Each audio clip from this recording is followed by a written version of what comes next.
மகர ராசியில் பிறந்தவங்களுக்கு இந்த வாரத்தில் உங்களுடைய 2ஆம் இடத்துல ராகு குரு இருக்கிறது.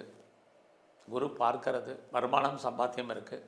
குடும்பத்தில் ஒரு புது வரவுகள் வர்றதுக்கான வாய்ப்பும் சோர்சஸ் நிறைய உண்டு. இந்த வாரத்தில் ப்ராப்பர்ட்டி விற்கலை, சேல் ஆகலை, நல்ல விலைக்கு போகலைன்னு யாரெல்லாம் ஃபீல் பண்ணுறீங்களோ உங்களுக்கு சேல் ஆகும். ரொம்ப நாளாக வீடு மாறணும், இடம் மாறணும், ஊர் மாறணும்னு நினச்சிட்டு இருந்தவங்களுக்கு மாற்றங்கள் உண்டு. நீங்கள் முற்றிலும் புதிய சூழ்நிலைகள், புதிய இடங்களில் வாழ்க்கை நடத்த வேண்டிய காலம். எதிர்பாராத ட்ராவல், அதனால் நமக்கு செலவினங்கள் அத்தனையும் இருக்குது.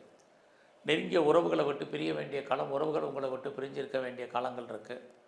அத்தனை விதமான உறவுகளையும் மெயின்டைன் பண்ணுங்கள். உறவுகளாக நமக்கு தேவையற்ற மன வருத்தங்கள் இருந்துக்கிட்டே இருக்கும் இந்த வாரம். ஸோ இந்த வாரத்தில் உங்களுடைய 4ஆம் இடத்துல சூரியன் புதன் இருக்கிறது. எஜுகேஷன் பரவாயில்ல. அது இல்லாமல் இந்த வாரம் உங்களை பொறுத்த வரைக்கும் எவ்வளோக்கு நீங்கள் ஒவ்வொரு விஷயத்துலையும் எஃபர்ட்டு கொடுக்குறீங்களோ நல்லது. ஒரு பக்கம் முயற்சி ஸ்தானத்தில் சனி, இன்னொரு பக்கம் செவ்வாய்.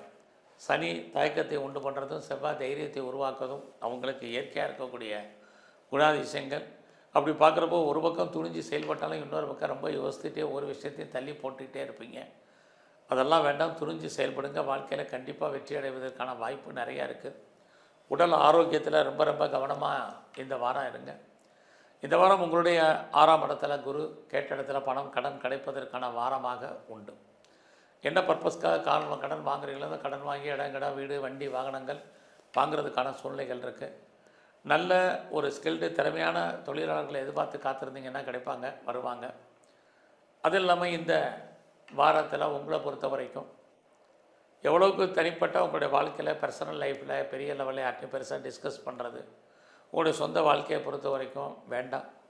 அவ்வளவு பெரிய பதவியில் இருந்தாலும் வாழ்க்கையில் அன்சாட்டிஸ்ஃபைடு என்பது உங்களுக்கு இருப்பதற்கான சூழ்நிலைகள் அத்தனையும் உண்டு. இந்த வாரம் உங்களுடைய மேரிட் லைஃப் ரொம்ப பெரிய ஹாப்பி மேரிட் லைஃபாக இல்லை. சொந்த பிஸ்னஸ் பண்ணிகிட்டு இருந்தீங்கன்னா பிஸ்னஸ் நார்மலாக இருக்குது. தொழில் இல்லாமல் இல்லை, தொழில் விட்டு விட்டு நடக்கும். அதே சமயத்தில் இந்த வாரம் எவ்வளோக்கு உங்களுடைய 8ஆம் இடத்துல கேது இருக்கிறது, எவ்வளோக்கு உங்களுடைய மற்ற விஷயங்களை சுருக்கிறீங்களோ ரொம்ப நல்லது. ஒரு லாங் ஜேர்னி போகிறதுல தடை இருக்குது. ஹையர் எஜுகேஷனில் ஒரு பிரேக் ஏற்படுவதற்கான வாய்ப்புகள் இருக்குது. பாஸ்போர்ட் வீசா வரதில் சின்ன சின்ன தடைகள் என்பது இருந்துக்கிட்டே இருக்குது. கணவன் மனைவி ரிலேஷன்ஷிப்பில் சண்டை, கருத்து வேறுபாடுகள், சண்டை சச்சரவுகள் இதுவும் இந்த வாரம் உண்டு.